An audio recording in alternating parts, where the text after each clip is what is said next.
दुनिया के सबसे बड़े टेक जाइंट में से एक गूगल पर फिर एक बार बहुत मोटा जुर्माना ठोक दिया गया है। लेकिन क्यों? क्या गूगल कुछ गलत कर रहा है?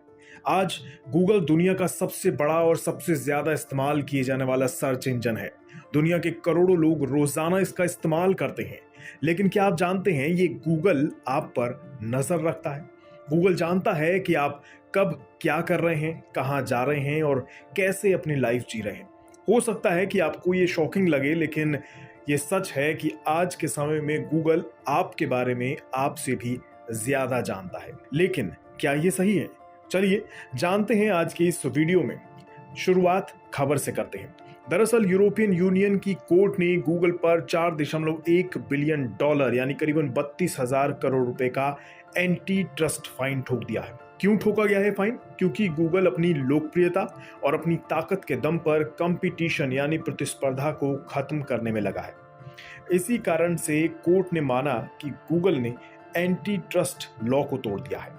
इसे कुछ ऐसे समझ लीजिए कि जैसा कि आप लोग जानते हैं, आजकल लोग एंड्रॉयड स्मार्टफोन पर ज्यादातर गूगल का इस्तेमाल करते हैं। एंड्रॉयड स्मार्टफोन पर गूगल के कई ऐप्स पहले से ही मौजूद रहते हैं, फिर चाहे वो गूगल मैप हो या फिर गूगल क्रोम। आप कब क्या कर रहे हैं ये सब गूगल को पता होता है।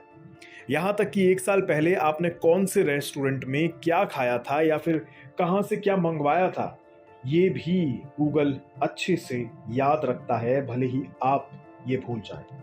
आसान शब्दों में कहें तो आप जो भी एक्टिविटी अपने स्मार्टफोन में करते हैं वो सब गूगल में दर्ज हो जाता है, जिसके बाद गूगल उस डेटा का इस्तेमाल अपने फायदे के लिए करता है। अब इसमें कंपटीशन कहां से आ रहा है?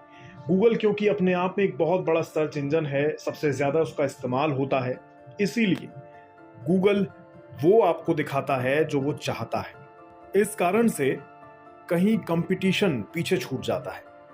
यानी बहुत से ऐसे काम हैं, ऐसे कारोबार हैं जो आप तक पहुंच ही नहीं पाते लोगों के, जो आपको पता होने चाहिए। गूगल वही दिखाता है जो आप ज्यादातर सर्च कर रहे होते हैं या आपकी जानकारी में होते हैं, और आपको सही मायने में जो चीजें और भी पता होनी चाहिए वो नहीं पता चल पाती। हालांकि ये जुर्माने वाला मामला, ये एंटी ट्रस्ट वाला मामला कोई पहली बार नहीं है। इससे पहले भी कई दफा गूगल पर ऐसे मामलों के कारण जुर्माना ठोका गया है।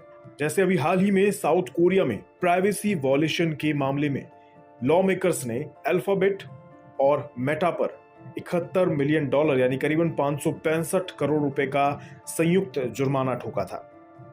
इसके अलावा गूगल पर रूस यूक्रेन युद्ध को लेकर भ्रामक खबरें चलाने को लेकर भी 3,000 करोड़ रुपए का जुर्माना लगाया गया था। वहीं गूगल पर साल 2018 में यूरोपियन यूनियन द्वारा ही अब तक का सबसे बड़ा जुर्माना लगाया गया था, जो कि करीबन 4.3 अरब यूरो का था, जिसे भारतीय रुपयों में देखें तो 344 अरब रुपए होता है। साउथ कोरिया वाले मामले में देखें तो जांच से पता चलता है कि गूगल यूजर्स का डेटा इकट्ठा कर रहा था और उसकी स्टडी कर रहा था और उनकी वेबसाइट के इस्तेमाल पर नजर रखता था। बीते कुछ सालों में गूगल और बाकी बिग टेक दिग्गजों पर दुनिया में अपनी एकाधिकार प्रथाओं को लेकर दबाव बढ़ा है। भारत भी इससे अछूता नहीं है।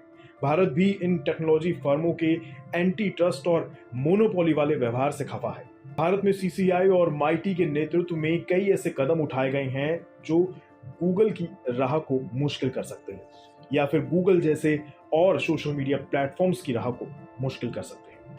इन कदमों के बाद इन सोशल मीडिया प्लेटफॉर्म्स को अपने ऑपरेशंस में ज्यादा पारदर्शिता बनाने पर फोकस करना होगा। इन सोशल मीडिया प्लेटफॉर्म्स को लोगों के हित में भारत के नियमों और विनियमों का पालन करना होगा।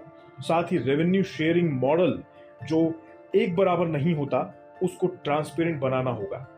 कुल मिलाकर गूगल हो या फिर कोई और टेक जाइंट, इनका ये एंटी ट्रस्ट वाला तरीका, ये कंपटीशन प्रतिस्पर्धा को दबाने वाला तरीका और लोगों पर नजर रखने वाला तरीका क्या सही है? ये आप खुद सोचें।